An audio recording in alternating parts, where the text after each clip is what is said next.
Hi, this is Jean-Charles Compagnon. I'm back. I'm from the KiOui apps, and I'm back for some more question and some more series of videos on how to take great pictures for eBay or other websites. So today, I want to, as part, one of the subject is I want to show you how to take good green screen pictures. Basically, the idea of a green screen here is that you have a unified color that you are then going to be able to get rid of through special software to possibly totally change the background or make it totally white. So we have our model here, Annie, and I'm just gonna grab one of the wigs that I have and put it on her head to show you what we do to take good or possibly better green screen pictures.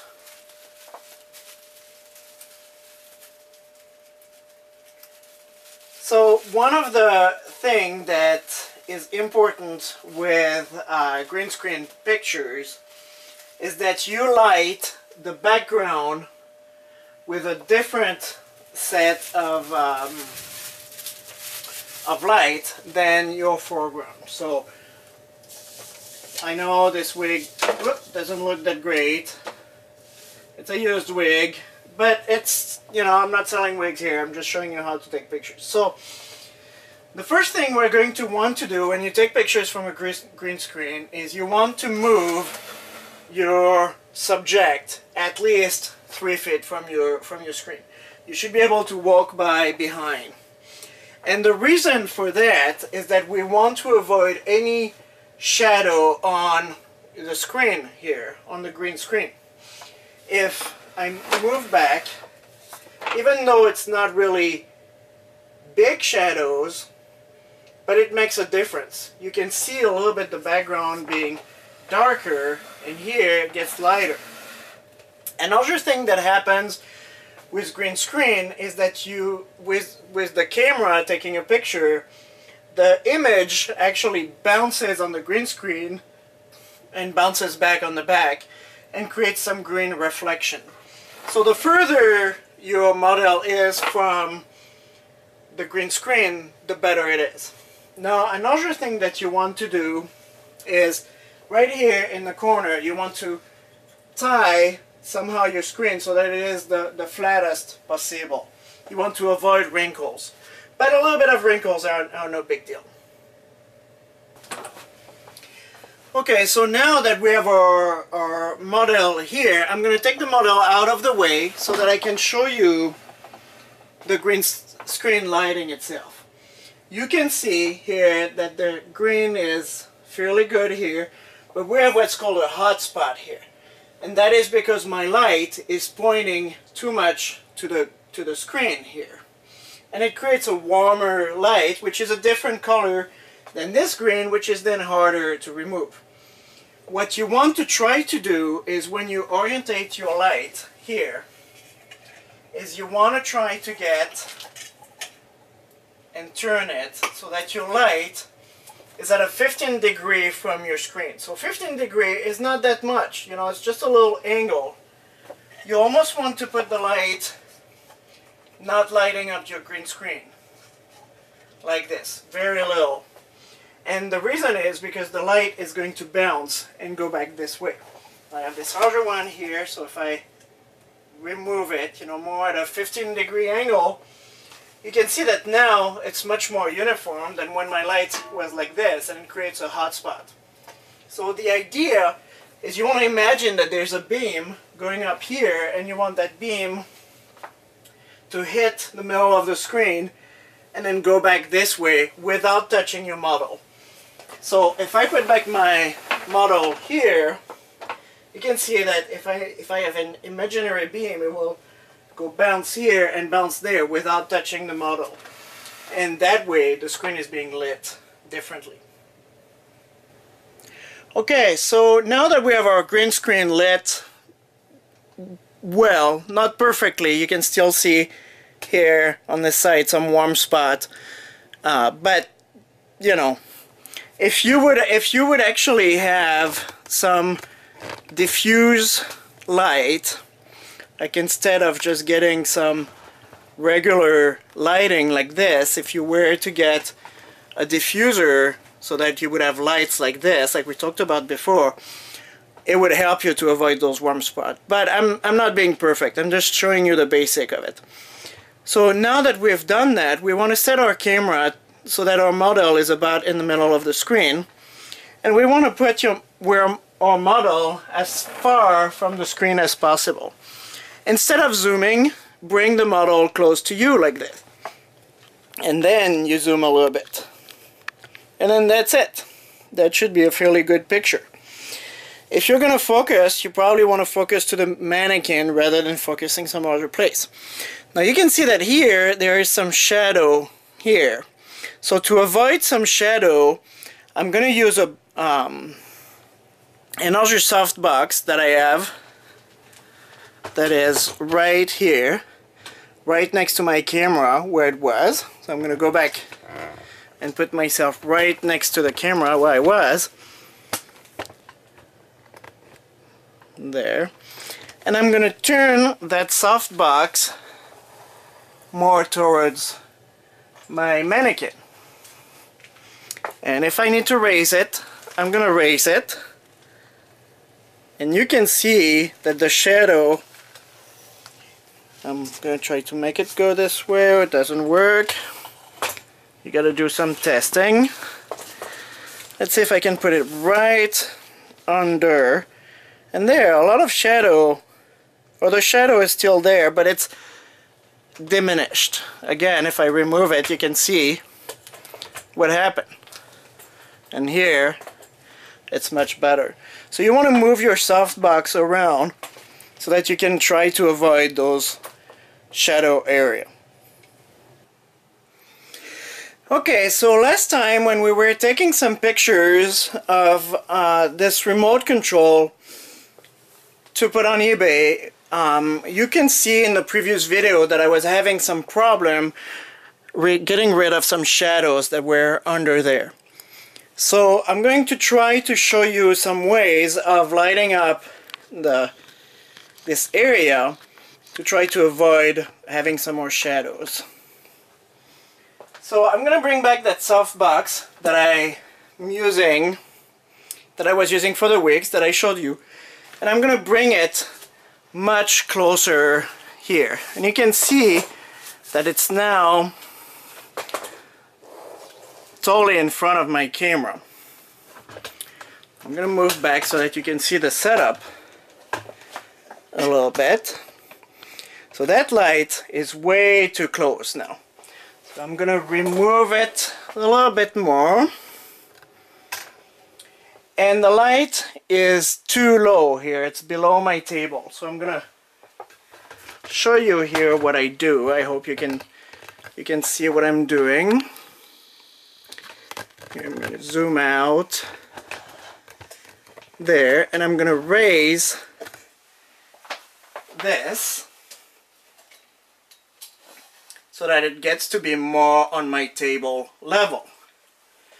I'm going to change the orientation a little bit so that it goes a little bit down instead of a little bit up. There. So now, and I'm going to put it just a little bit on the side so that I can take my picture, because obviously if it's in front of my camera it doesn't work. Now I'm going to move back my camera right next to it. And I'm going to zoom down here to try to show you that we have a much better line below that we should be able to remove with the green. Now, if for whatever reason this still does not work later, because you still see the shadow and the edge is hard to see, you could potentially take a piece of white, something that's white, and put it a little bit in front to try to reflect the light. you can see that by putting it on the side here, if you look at this shade here, by just doing that, by just putting it, I'm softening it. So let me remove it. You see how the shadow is a little bit darker, and if now I put this white piece on the side, the shade becomes lighter because it's reflecting the light. And so sometimes you want to play with that to try to get the best picture that you can. And of course you can see this in the corner, but we don't care. We're going to get rid of that later when we crop it. Here, let me just remove it. See how much darker it gets in this little area here? So I could do that. And you might need to use some clips to make it stand.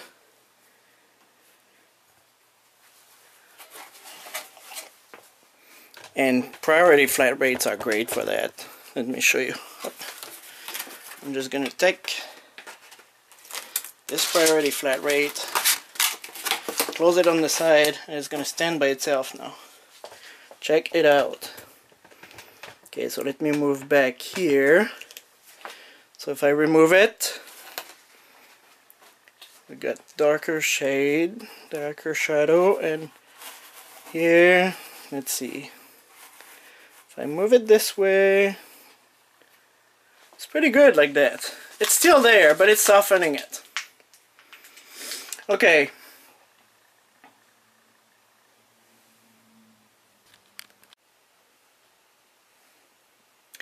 Another thing that you can do to take also better picture if this is still too dark or still has too many shadow here, I'm going to step back with my camera so that you can see what I'm doing. And I'm going to put my camera right here. Oops, there you go. I'm going to zoom out. You see those lights on the side? So what I'm going to do is push back this soft box a little bit. And I'm going to plug those lights. So they are not soft, or what we call soft light. However, they add a lot of light. So now if I bring back my camera here, there, point it back to my remote. See, because I've added lights, the shade here is totally gone. And it's the same thing. If I had some problem with some shades here, I could add some more lights into it. What you want to do is get rid of all of the shadows.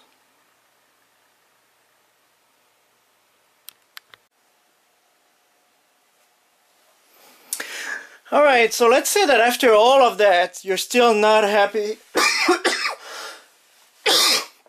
You're still not happy with the way it looks.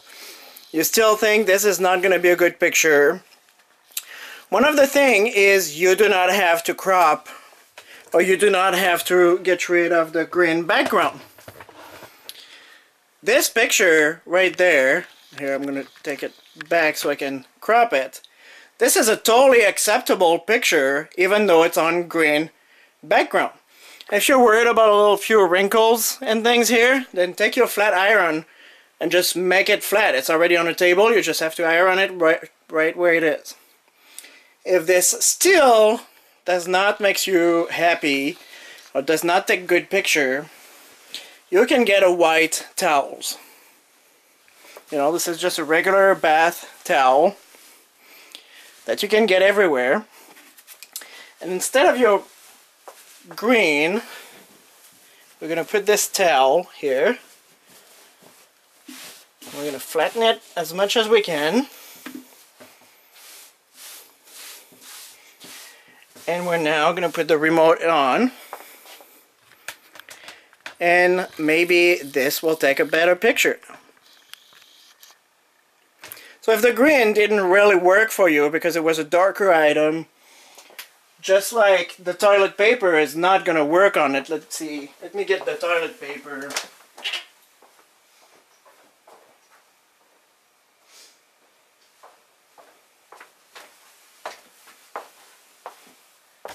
So just like the toilet paper would not work on a white on white like this, you could, however, for a black item like this, put it on a white towel.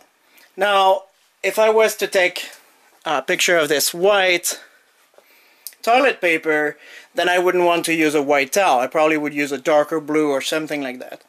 Now, why am I talking about bath towels here? The thing about bath towels is that it's not a flat surface. If you look at this green screen here, or this piece of fabric, it's very flat, meaning that it reflects the light very easily.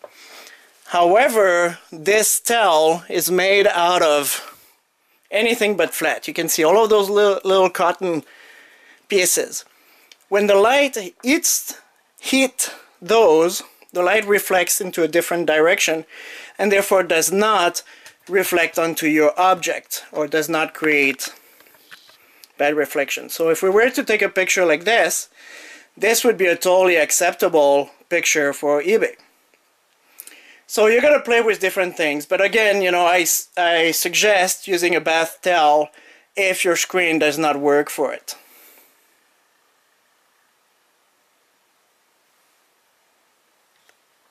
So this is it for today. I hope this is going to help some of you.